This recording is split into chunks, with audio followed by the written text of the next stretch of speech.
예, 할렐루야, 반갑습니다. 권능의 하나님을 아는 자라는 제목으로 하나님 말씀 함께 나누겠습니다. 먼저 지난 시간에 살펴봤던 말씀 중에 중요한 부분을 다시 한번 보도록 하겠습니다.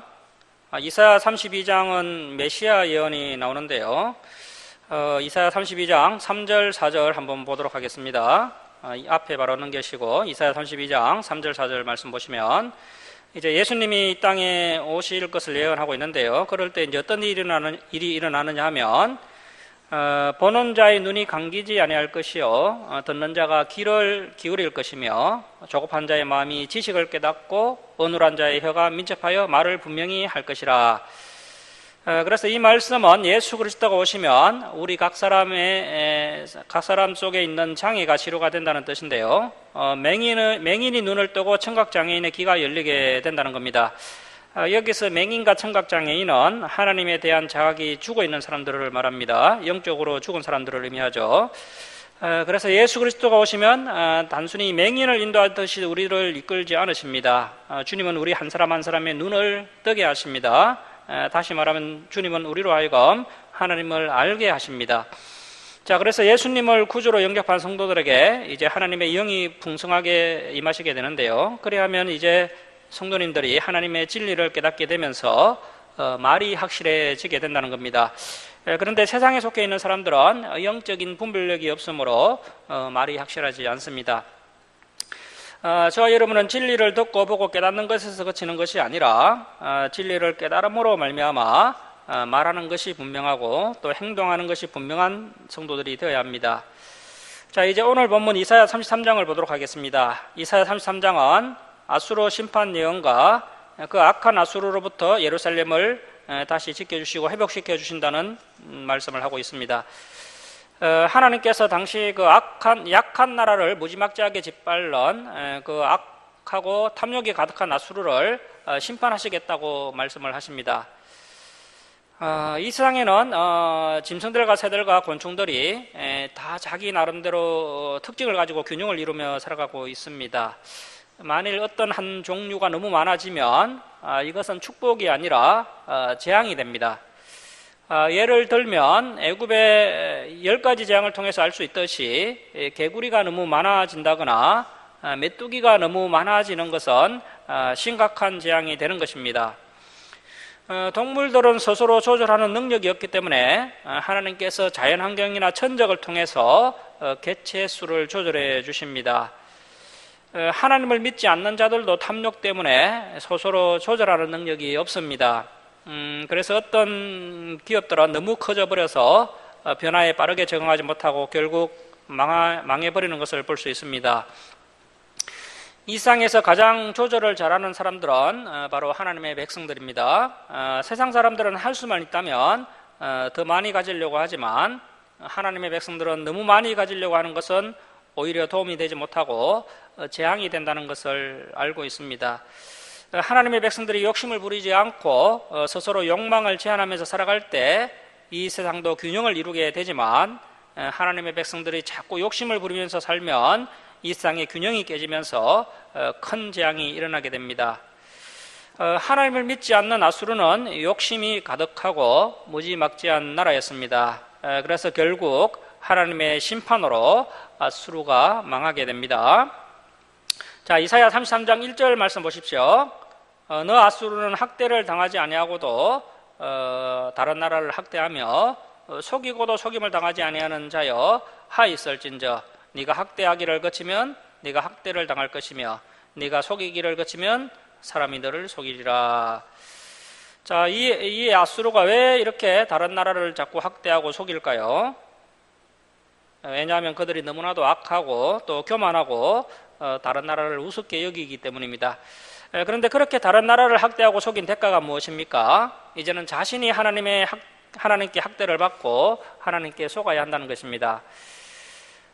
그리고 여기서 또 이 다른 사람들을 학대하는 자를 아수르라고 볼 수 있지만 또 다른게 보면 예루살렘의 지도자들, 예루살렘의 부자들도 여기에 포함된다고 할 수가 있겠습니다. 그래서 돈과 권력이 있는 예루살렘의 부자들은 약한 자를 업신여기고 또 약한 자들의 것을 빼앗아서 더 큰 부자가 되려고 했습니다. 그래서 이런 악한 남유다 부자들을 하나님께서 학대를 하시는데 하나님께서 직접 하시지 않고 더 악한 자 아수르를 통해서 그대로 당하게 하셨습니다. 아수르는 아람과 북이스라엘을 멸망시키고 이제 남유다를 멸망시키려고 합니다. 그런데 남유다 예루살렘은 아직 하나님을 의지하는 하나님의 백성들이 남아 있었습니다. 그래서 예루살렘을 치려고 했던 아수르는 반대로 하나님께 실컷 두들겨 맞고 도망을 치게 됩니다. 자, 놀랍게도 이 무지막지한 아수르를 망하게 한 것은 다른 것이 아니라 하나님만을 의지하는 연약한 사람들의 뜨거운 기도가 어느 누구도 해내지 못했던 놀라운 일을 이루게 했습니다. 자, 2절 말씀 보십시오. 하나님을 믿는 백성들의 기도입니다. 여호와여 우리에게 은혜를 베푸소서. 우리가 주를 앙망하오니 주는 아침마다 우리의 팔이 되시며 환난 때에 우리의 구원이 되소서. 우리는 하나님을 믿는다고 하면서 자꾸 세상을 따라가려고 합니다. 자꾸 높아지려고 하고 더 많이 가지려고 합니다. 그러다가 큰 어려움을 당하면 자기의 교만을 깨닫게 되고 하나님 앞에서 회개하게 됩니다. 평소에 예루살렘 백성들이 하나님 앞에서 겸손하게 행하고 하나님의 말씀을 따라 살았다면 이런 상황까지는 오지 않았을 것입니다. 하나님의 백성들이 아름다운 열매를 맺지 못하니까 무지막지한 맹수 같은 아수르가 쳐들어오게 되었던 겁니다. 하나님의 백성들이 이 길을 만났을 때 다른 방법이 없습니다. 하나님께 도와달라고 부르짖어야 합니다. 그동안 남유다는 나름대로 성공하고 잘 나간다고 생각을 했는데 아수르 앞에서는 아무것도 아니라는 것을 깨달았습니다. 이때 예루살렘 안에서 하나님을 의지하는 자들은 그동안 자신들의 교만을 철저하게 회개하고 모든 인간적인 생각을 버리고 하나님이 도와주시지 않으면 망한다는 자세로 간절하게 기도했습니다. 자, 그때 하나님께서 강한 팔로 예루살렘을 지켜주시자 아수르 군대가 아무리 많고 강해도 예루살렘을 정복할 수가 없었습니다. 자, 3절 말씀 보십시오. 요란한 소리로 말미암아 그 아수르 민족들이 도망하며 주께서 일어나심으로 말미암아 그 아수르 나라들이 흩어졌나이다. 그래서 요란한 소리는 하나님께서 움직이는 소리죠. 하나님 앞에서는 아무리 많고 강한 군대라 할지라도 개미떼밖에는 되지 않습니다. 하나님께서 악한 자들을 전혀 생각지 못했던 방법으로 치시기 때문에 그들은 하나님을 두려워할 수밖에 없습니다. 인간이 아무리 강할지라도 하나님께서 지진이나 또 쓰나미, 화산폭발, 전염병 같은 것으로 치시면 인간은 그야말로 아무것도 아닌 존재가 되는 것입니다. 아수르는 처음에는 하나님이 움직이시는 소리인 줄 모르다가 나중에 이것이 하나님의 진노임을 알아차리고는 겁을 먹고 도망을 칩니다. 자, 4절 말씀 보십시오. 항충의 때같이 그 남유다의 사람이 오히려 너희 아수르의 노랑물을 모을 것이며 메뚜기가 뛰어오른 같이 그들이 그 남유다 백성들이 그 아수르의 이로 뛰어오르리라. 자, 그래서 하나님께서 악한 자들을 한번 치시면 그동안 모아둔 것을 다 버려두고 맨몸으로 도망을 칩니다. 하나님의 백성이 그동안 농사도 못 짓고 손해본 것을 한 번에 다 갚아주시는 것입니다. 하나님의 백성이 정신을 차리고 하나님 앞에 바른 모습을 찾기만 하면 하나님께서는 그동안 손해본 것을 다 갚아주십니다. 설령 우리의 손해가 회복되지 않는다 할지라도 이 고난이라는 것은 우리에게 매우 유익합니다.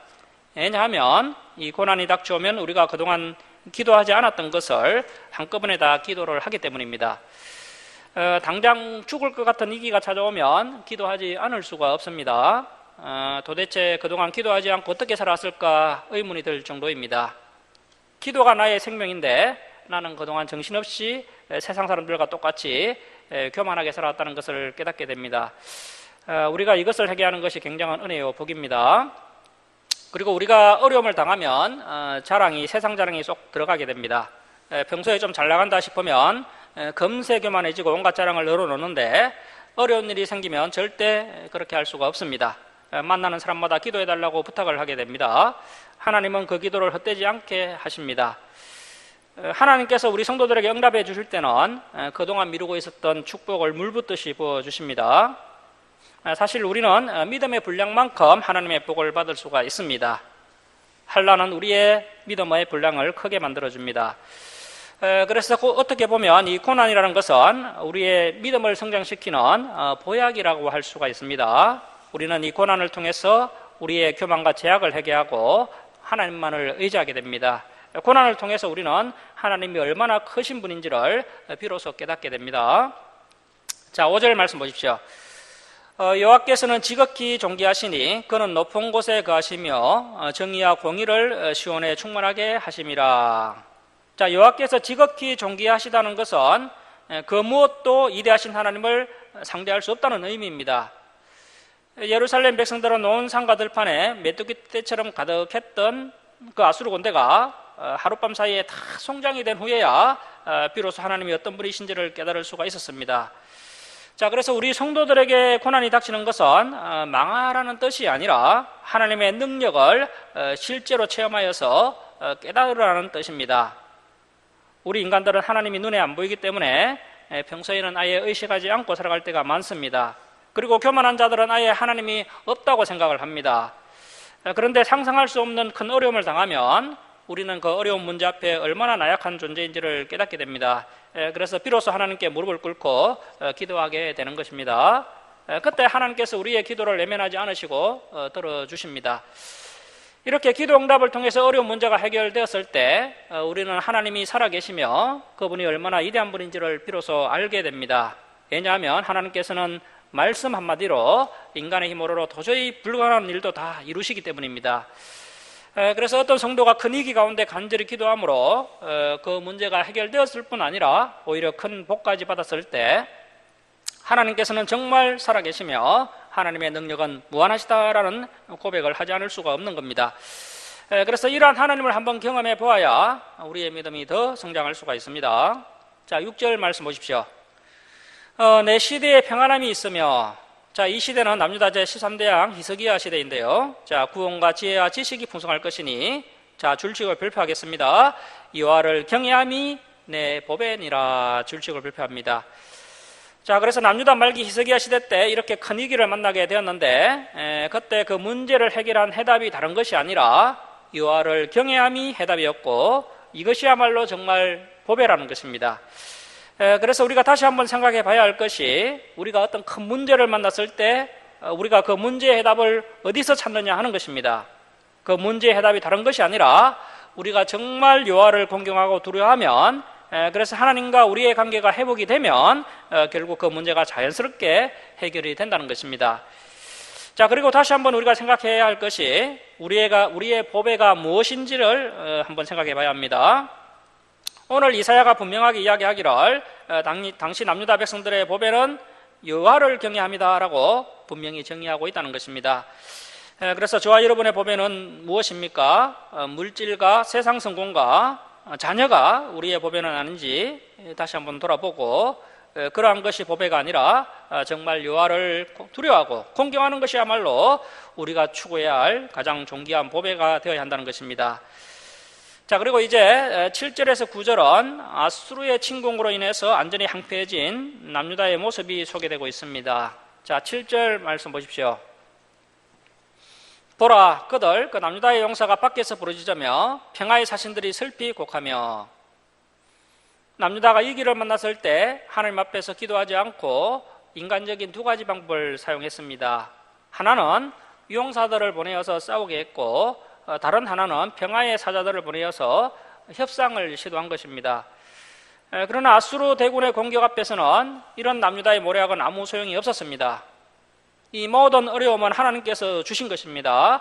그래서 하나님의 백성들이 어려움을 당했을 때 인간적인 방법은 아무런 도움이 되지 않습니다. 자, 8절입니다. 대로가 그 아수르에 의하여 항폐하여 행인이 끊어지며 대적이 그 아수르가 평화조약을 파하고 남유다 성읍들을 멸시하며 사람을 생각하지 아니하며. 지난번에도 말씀드린 것처럼 남유다에는 친아수르파가 있었습니다. 그리고 친애구파도 있었습니다. 자, 그런데 이 친애구파와 친아수르파를 통해서 남유다는 항상 양다리 외교를 하면서 전략적으로 기회주의적인 정치를 했지만, 자, 이렇게 아수르가 일방적으로 그 평화조약을 파기하여서 남유다를 치게 된다라고 말씀하고 있는 것입니다. 자, 그래서 너희들이 그동안 그렇게 뇌물을 갖다 바치며 애를 쓰고 공을 들였던, 그래서 그 평화의 사신들을 보내어서 맺었던 그 평화의 조약이 아무 쓸데없는 것이다 라고 말씀하고 있는 것입니다. 자, 그래서 이 아수르도 남유다를 치는 몽둥이로 받은 다음에 이제 하나님의 심판을 받게 되는데요. 그렇게 심판받은 이유가 다른 것이 아니라 이렇게 일방적으로 평화조약을 파기하는 이런 잔인하고 속이는 습관이 몸에 배어 있는 악한 민족이었기 때문에 결국 그 악함이 이렇게 하나님의 심판을 불러오는 요소가 되었던 것입니다. 자, 9절 말씀 보십시오. 그러니까 이제 남유다 땅이 슬퍼하게 됩니다. 땅이 슬퍼하고 세잔하며 레바논은 이제 이스라엘의 아주 울창한 숲이 우거진 땅입니다. 자, 그런데 그 레바논마저 부끄러워하고 마르며 샤론은 사막 같고 바산과 갈멜은 나뭇잎을 떨어뜨리는도다. 자, 그래서 레바논과 사론과 바산과 갈멜은 아주 좋은 초장이었습니다. 목초지였습니다. 그런데 아수르를 통해서 심판하시는 그 하나님의 심판이 얼마나 엄중한지 이런 좋은 땅이 다 항폐하게 되었다는 것입니다. 남유다는 자신의 정치력 그리고 자신들의 협상력으로 이 길을 극복하고 친아수르파의 평화의 사신들과 평화의 조약을 맺음으로 문제를 해결할 수 있다는 그런 착각과 교만에 사로잡혀 있었습니다. 그 착각과 교만에 사로잡혀 있던 남유다 백성들을 하나님께서 아수르를 통해서 이렇게 징벌하시고 결국에는 예루살렘 성 하나만 덩그러니 남겨놓게 하시고는 그 남유다의 교만과 또 남유다의 착각을 완전히 꺾어버리시는 것을 볼 수가 있습니다.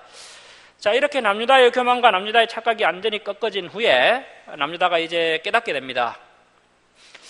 정말 우리 남유다의 힘으로는 할 수 있는 것이 아무것도 없구나 라고 철저하게 깨닫게 되고, 그래서 자신들의 무능함을 깨닫고는 그때 드디어 하나님을 바라보게 됩니다. 드디어 하나님만을 바라볼 때 이제 10절과 같은 그런 일이 일어나게 되는데요. 자, 10절 말씀 보십시오. 여호와께서 이르시되 내가 이제 일어나며 내가 이제 나를 높이며 내가 이제 지극히 높아지리니 너희 아수르가 이 겨는 무가치한 것 쓸데없는 것을 의미합니다. 쓸데없는 겨를 잉태하고 집 역시 무가치한 것이죠. 집을 해산할 것이며, 자, 그러니까 현재 아수르가 남유다 예루살렘 성을 포위해서 함락시키려는 그런 계획을 가지고 있었는데요. 그런데 그 아수르의 계획이 아무런 가치 없는 그런 계획이 지나지 않는다, 이렇게 말씀하고 있는 겁니다. 그래서 그 계획이 이제 어떻게 되느냐 하면 너희의 호흡은, 그래서 이 아수르의 군사 계획입니다. 아수르의 군사 계획은 불이 되어 너희를 삼킬 것이며, 자, 그래서 아수르가 군사 계획을 가지고 예루살렘 성을 에워쌌지만 그 군사 계획이, 자신들의 계획이 오히려 자신들을 자멸시키는 그런 계획이 된다는 것입니다. 자, 12절 말씀 보시면 아수르의 민족들은 불에 굽는 햇돌 같겠고, 자, 이 햇돌은 석회석 종류인데요.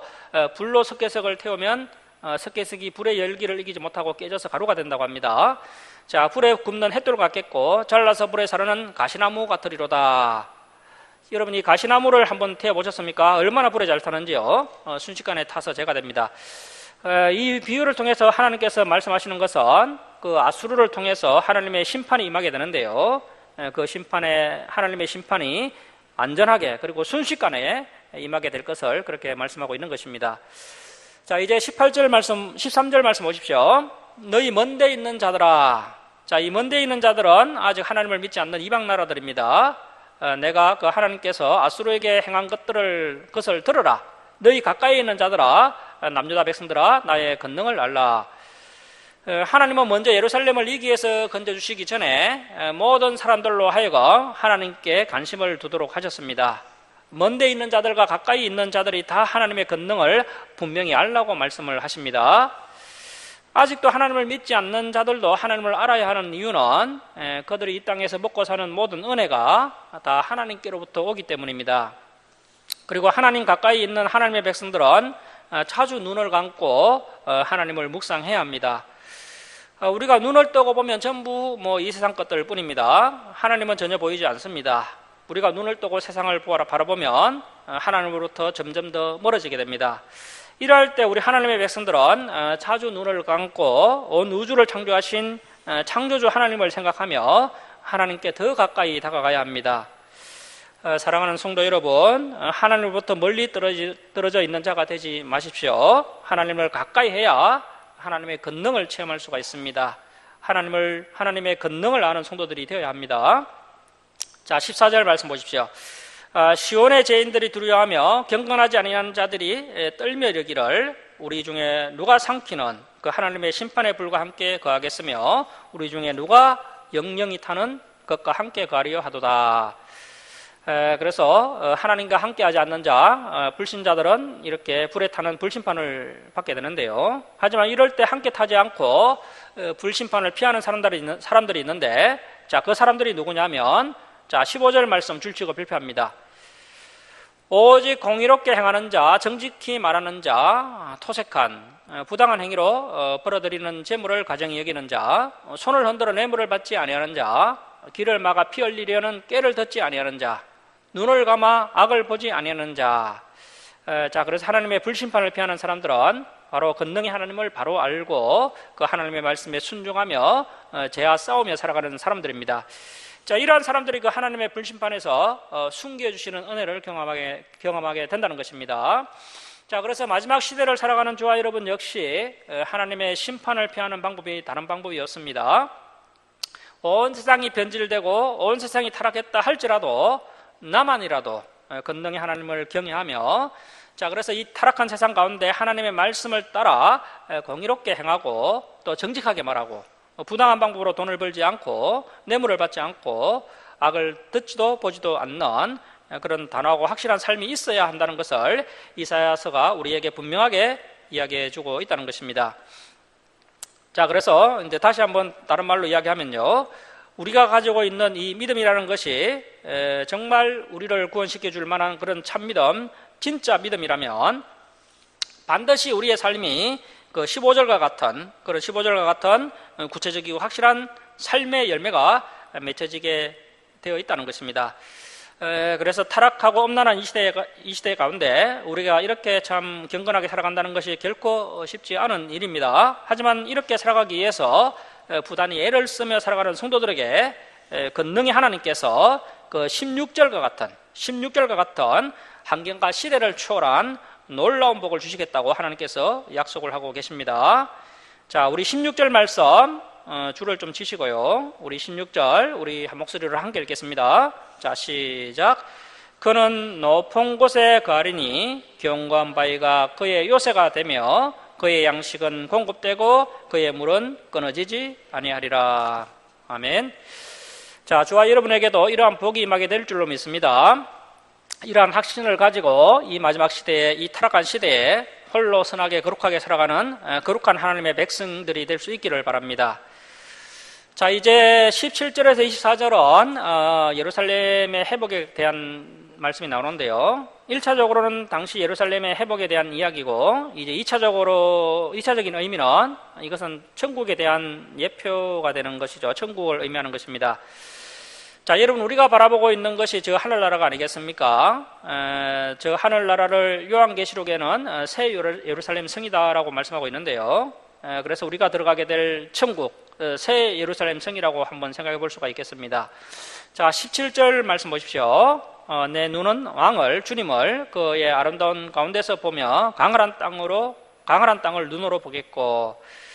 자, 그런데 하나님을 믿지 않는 악한 아수르는 어떻게 됩니까? 자, 18절입니다. 내 마음은 두려워하던 것을 생각해 내리라. 계산하던 자가 어디 있느냐? 공세를 계량하던 자가 어디 있느냐? 망대를 계수하던 자가 어디 있느냐?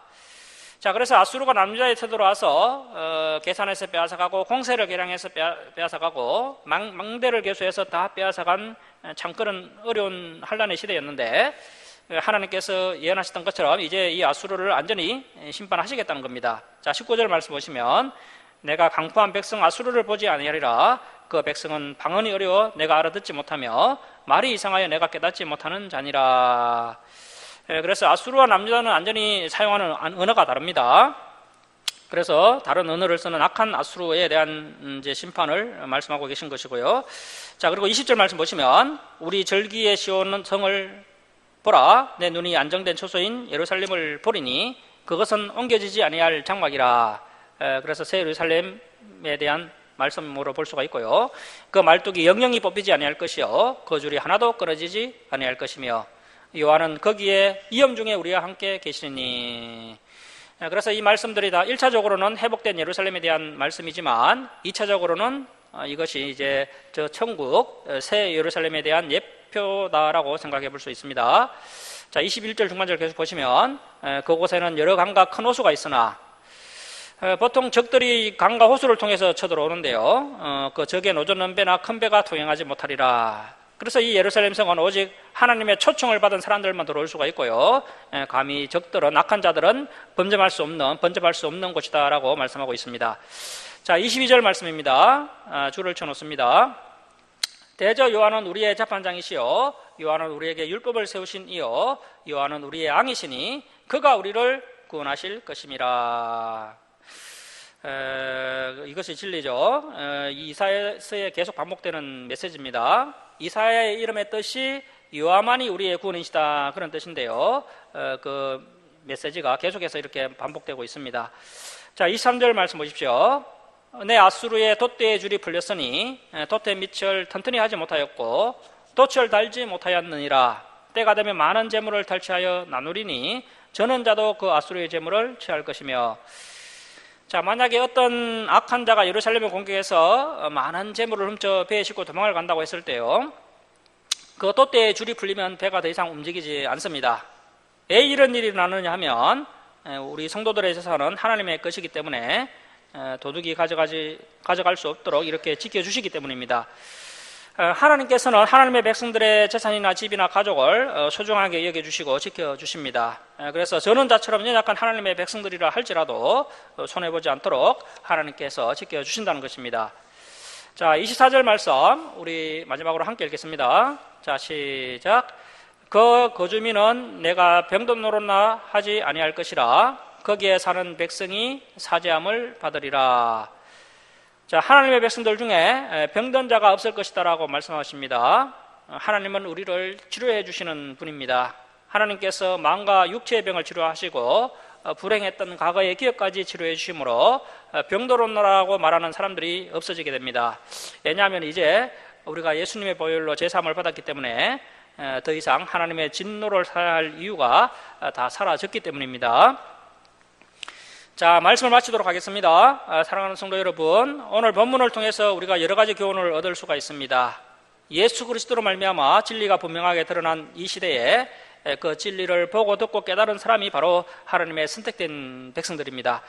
이제는 이 진리를 보고 듣고 깨닫는 것에서 그치는 것이 아니라 그 진리를 깨달음으로 말미암아 말하는 것이 분명하고 또 행동하는 것이 분명한 그런 사람이 바로 이 시대의 남은 자요 하나님의 선택된 백성이다라고 오늘 말씀이 교훈하고 있습니다.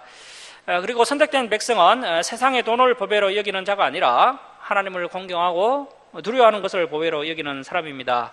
그리고 마지막으로 우리가 권능의 하나님을 바로 알고 그 하나님을 경외하며 그 말씀에 순종함으로 타락하고 혼란한 이 마지막 시대 가운데 공의롭게 행하며 정직하게 말하고 부당하게 돈을 벌지 않고 또 뇌물을 받지 않고 악을 듣지도 보지도 않는 그런 단호하고 확실한 믿음의 성도들이 되어야 한다는 것입니다.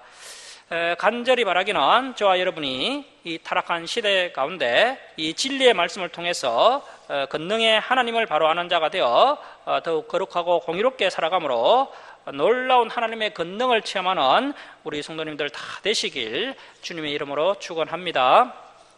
자, 기도하겠습니다.